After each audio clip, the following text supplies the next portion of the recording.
कहानी की शुरुआत में एक आदमी जिसका नाम ओल्ड माँ होता है समुद्र में मछली का चारा डाल रहा होता है। चारा पानी में जाते ही ज्यादा समय नहीं लगता। आसपास घूम रही बड़ी सफेद शार्क उसकी गंध से आकर्षित होकर तेजी से उसकी तरफ आने लगती है। इसके बाद वह एक लोहे के पिंजरे में एक कपल को बैठाकर पिंजरे को पूरी तरह बंद कर देता है। धीरे धीरे वह पिंजरा पानी के अंदर नीचे उतरने लगता है। शुरुआत में जो कपल काफी घबराए हुआ था, अब उनका डर धीरे धीरे कम होने लगता है, क्योंकि उनकी नजर अब सामने दिख रहे खतरनाक लेकिन रोमांचक दृश्य पर टिक जाती है। ये दरअसल समुद्र के बीच होने वाला एक बेहद रोमांचक डाइविंग एक्सपीरियंस होता है, जहां लोग पैसे देकर समुद्र की सबसे खतरनाक शिकारी शार्क को बहुत करीब से देखने का मौका पाते हैं। बहुत जल्दी यह इंसान और शार्क के साथ पानी में उतरने वाला अनुभव खत्म हो जाता है और सब कुछ सामान्य लगता है। जब वो कपल वापस जहाज के डेक पर आते हैं तो वे अभी भी उत्साह में उस अनुभव को याद कर रहे होते हैं, जैसे उन्होंने कोई जिंदगी का सबसे रोमांचक पल जी लिया हो। लेकिन तभी अचानक माहौल पूरी तरह बदल जाता है। जहाज का कप्तान, जो अब तक बहुत दोस्ताना और मददगार लग रहा था,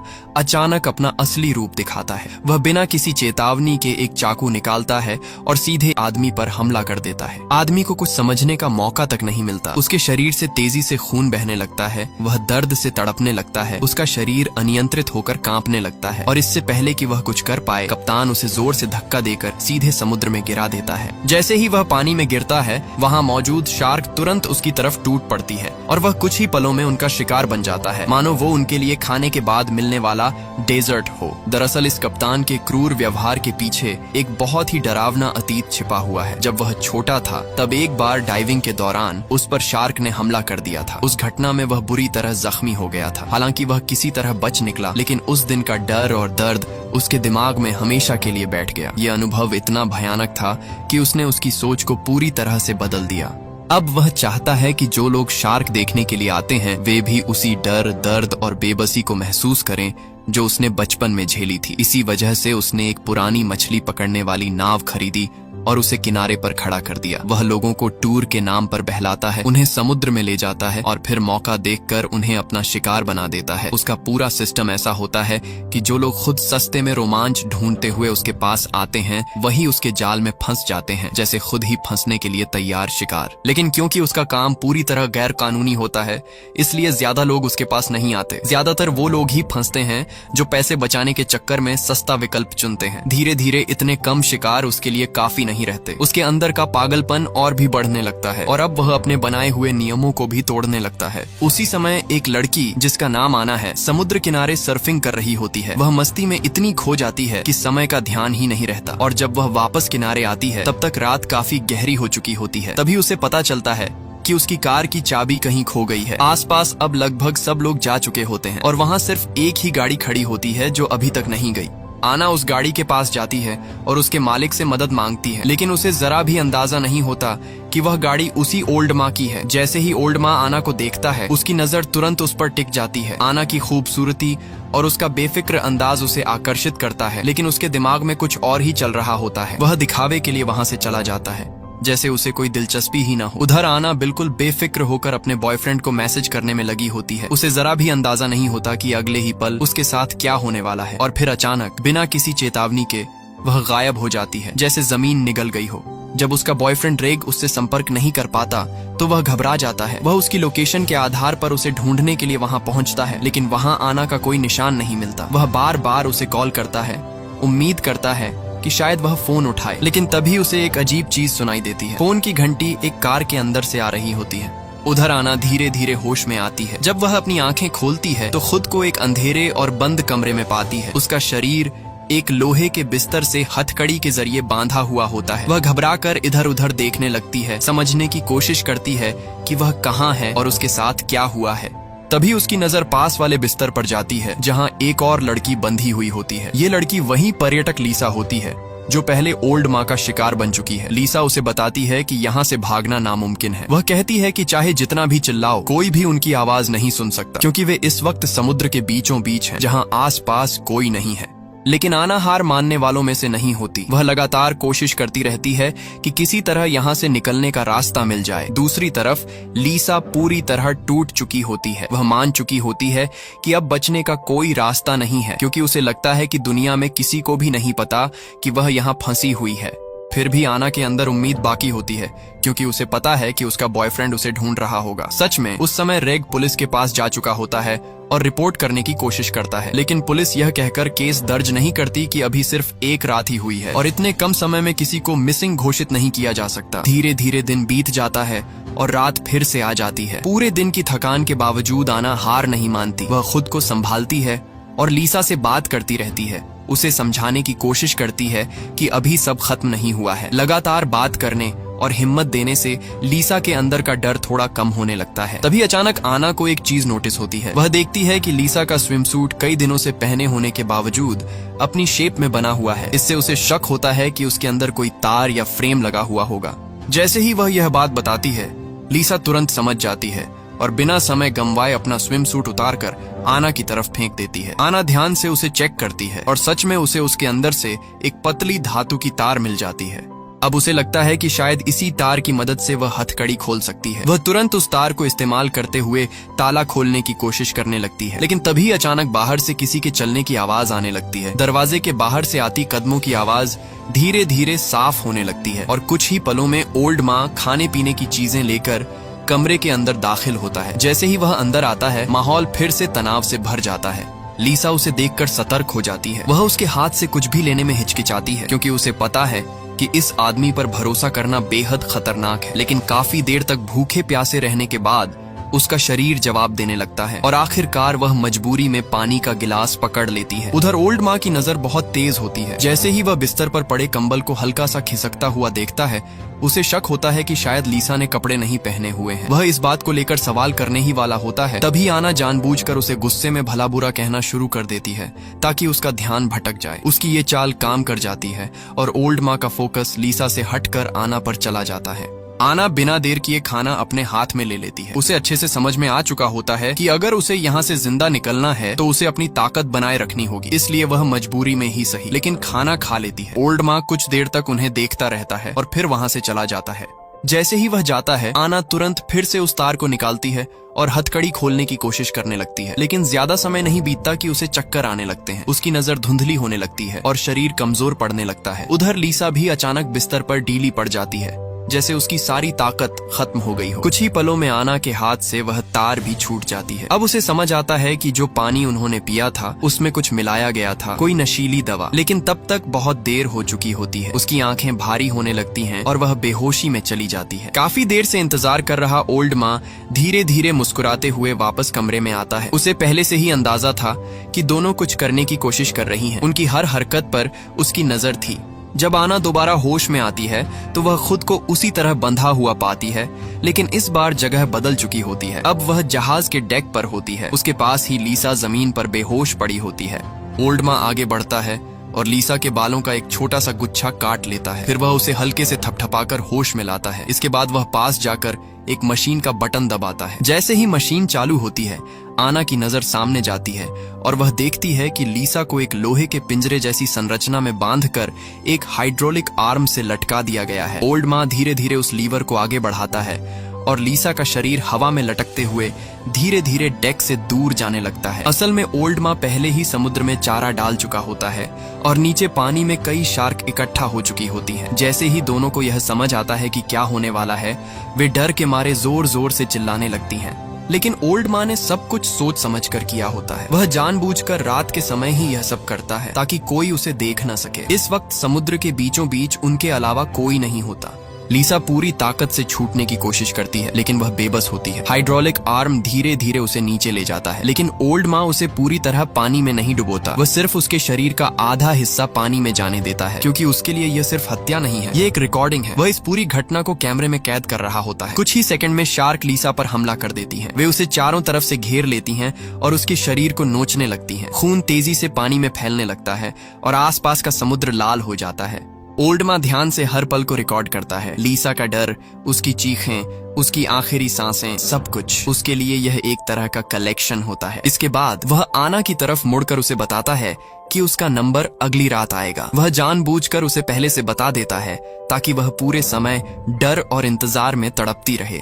आना पूरी तरह टूट चुकी होती है। वह बेबसी में दीवार पर अपना नाम खोदने लगती है ताकि अगर कभी कोई यहाँ आए तो उसे पता चल सके कि उसके साथ क्या हुआ था और इस अपराधी को सजा मिल सके। लेकिन तभी उसे दीवार पर कुछ अजीब निशान दिखाई देते हैं, जैसे किसी ने पहले भी वहाँ कुछ लिखा हो और फिर मिटाने की कोशिश की हो।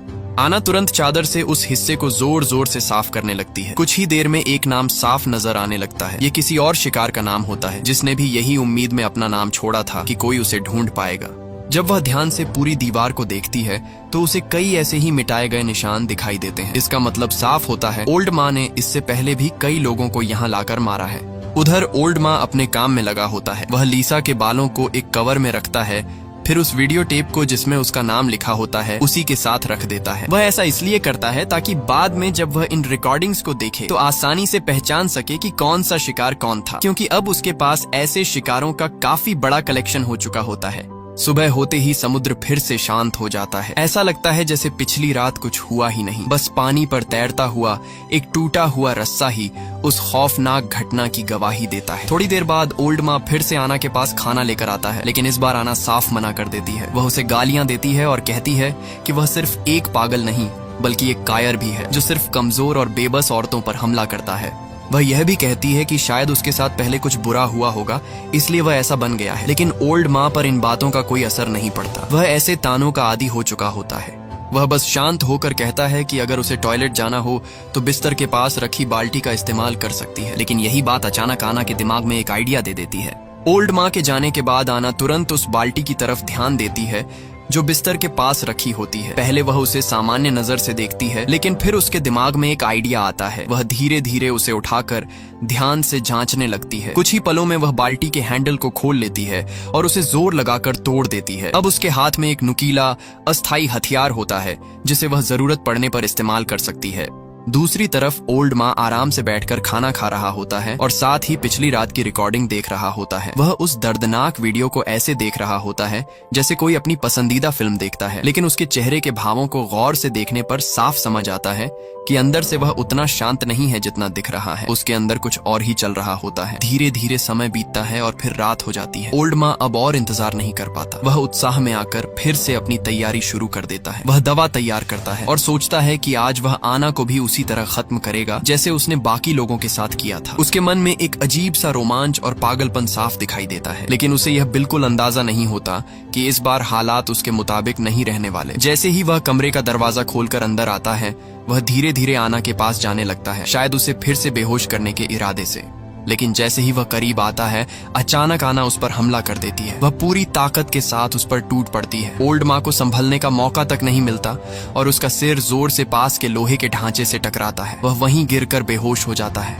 आना को जैसे ही मौका मिलता है वह बिना समय गंवाए सावधानी से उसके पास जाती है। वह जल्दी जल्दी उसकी जेब टटोलती है और चाबी ढूंढ लेती है। फिर वह लगातार उसकी तरफ नजर रखते हुए अपने हाथों की हथकड़ी खोलने लगती है। कुछ ही सेकंड में वह खुद को आजाद कर लेती है। अब वह जल्दी से वहां से निकलने की कोशिश करती है, लेकिन जैसे ही वह उसका फोन उठाने की कोशिश करती है अचानक सबसे बुरा होने लगता है। ओल्ड माँ होश में आने लगता है। आना समझ जाती है कि अब उसके पास ज्यादा समय नहीं है। वह उसे दोबारा बांध नहीं सकती, इसलिए वह तुरंत वहां से भागने का फैसला करती है। वह तेजी से ऊपर की तरफ दौड़ती है। ओल्ड माँ भी पीछे पीछे उसका पीछा करता है। जैसे ही आना सीढ़ियों से ऊपर भागती है ओल्ड माँ उसके पैर पकड़ लेता है। आना किसी तरह खुद को छुड़ाने में कामयाब हो जाती है, लेकिन वह जानती है कि उसके शरीर में अभी भी दवा का असर है और वह ज्यादा देर तक नहीं टिक पाएगी।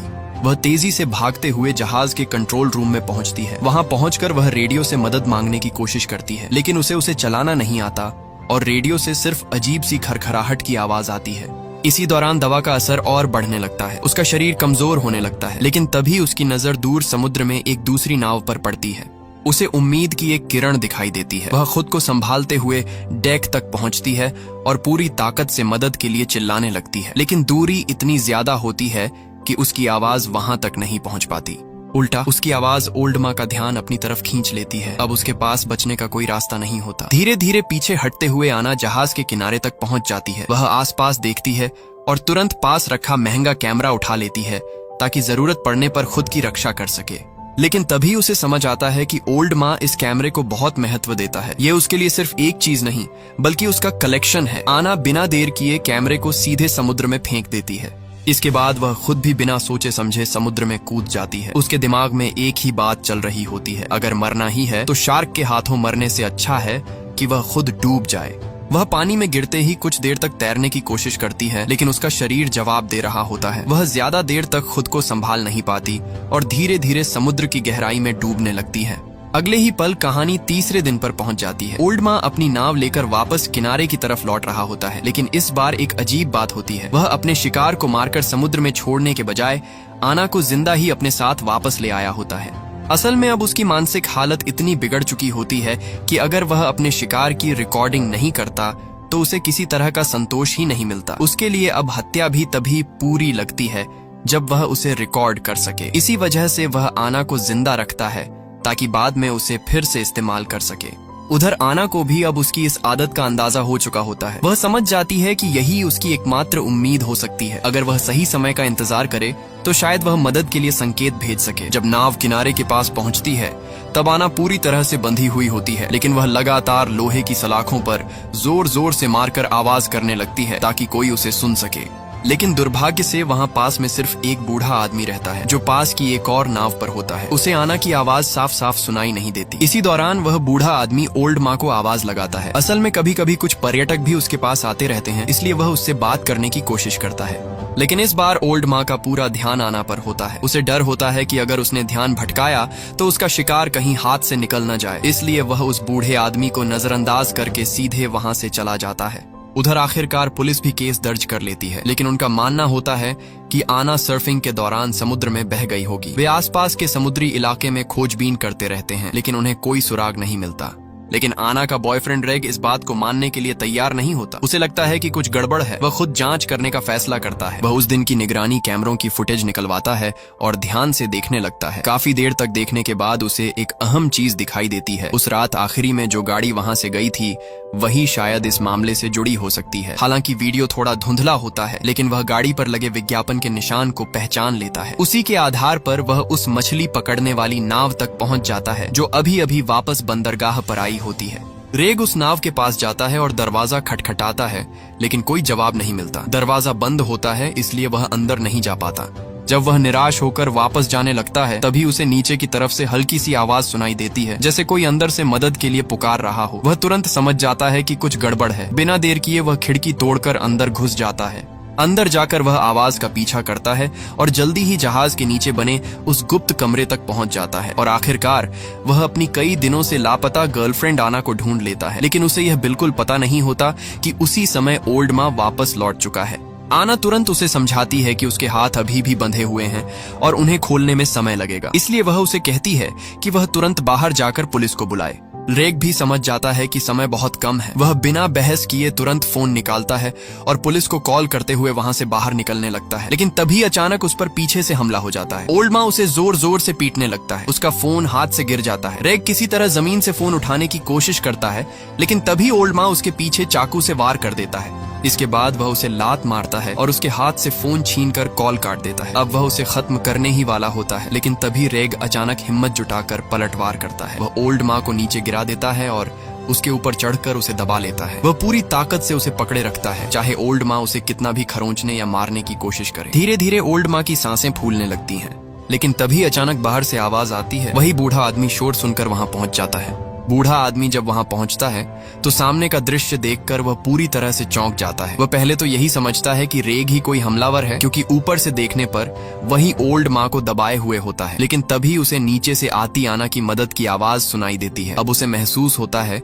कि मामला कुछ और है। वह कुछ समझ पाता उससे पहले ही हालात तेजी से बदल जाते हैं। ओल्ड माँ को एहसास हो जाता है कि अब वह ज्यादा देर तक किनारे पर नहीं रुक सकता। अगर उसने देर की तो सच सामने आ सकता है, इसलिए वह तुरंत पहले की तरह ही सबूत मिटाने का प्लान बनाता है, यानी शिकार को समुद्र में ले जाकर खत्म करना। लेकिन इस बार एक दिक्कत होती है। उसकी नाव में तेल लगभग खत्म हो चुका होता है। वह ज्यादा दूर तक नहीं जा सकता। इसके बावजूद उसका पागलपन अब इस हद तक पहुंच चुका होता है कि वह जोखिम उठाने से भी नहीं डरता। चाहे दिन का उजाला ही क्यों न हो और चाहे वह किनारे के पास ही क्यों न हो, वह फिर भी अपना प्लान पूरा करना चाहता है।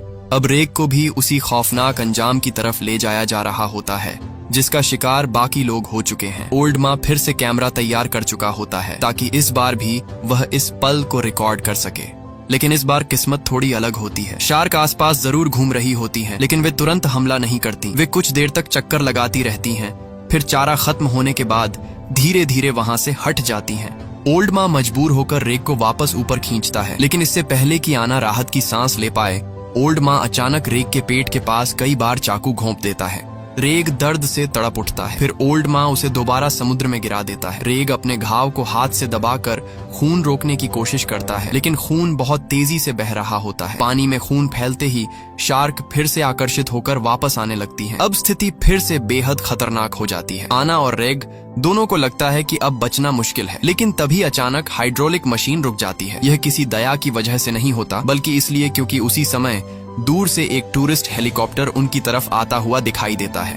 ओल्ड माँ समझ जाता है कि अगर उसने अभी कुछ किया तो वह पकड़ा जा सकता है, क्योंकि वे अभी गहरे समुद्र में नहीं बल्कि किनारे के पास हैं। इस वजह से रेग एक बार फिर बच जाता है, लेकिन उसकी हालत बहुत खराब हो चुकी होती है। अगर उसे तुरंत इलाज नहीं मिला तो सिर्फ खून बहने की वजह से ही उसकी जान जा सकती है। कुछ ही देर में वह ज्यादा खून बहने की वजह से बेहोश हो जाता है। यह देखकर आना समझ जाती है कि अब अगर उसने कुछ नहीं किया तो सब खत्म हो जाएगा। वह दर्द सहते हुए एक खतरनाक फैसला लेती है। वह अपने ही अंगूठे को जोर लगाकर तोड़ देती है ताकि उसका हाथ थोड़ा पतला हो जाए और वह हथकड़ी से निकल सके। लेकिन हकीकत फिल्मों जैसी नहीं होती। काफी कोशिश करने के बाद भी वह हथकड़ी से बाहर नहीं निकल पाती। उधर रेग की सांसें धीरे धीरे कमजोर होती जा रही होती हैं। आना कुछ पल के लिए सोच में पड़ जाती है और फिर एक बहुत बड़ा फैसला लेती है। वह धीरे धीरे अपना हाथ अपने मुंह की तरफ ले जाती है। इसके बाद समय फिर से रात में पहुंच जाता है। ओल्ड माँ फिर से अपनी तैयारी में लग जाता है। वह दवा तैयार करता है और सोचता है कि अब वह आना को खत्म कर देगा। लेकिन जैसे ही वह कमरे का दरवाजा खोलकर अंदर आता है, वह हैरान रह जाता है। कमरे में आना नहीं होती।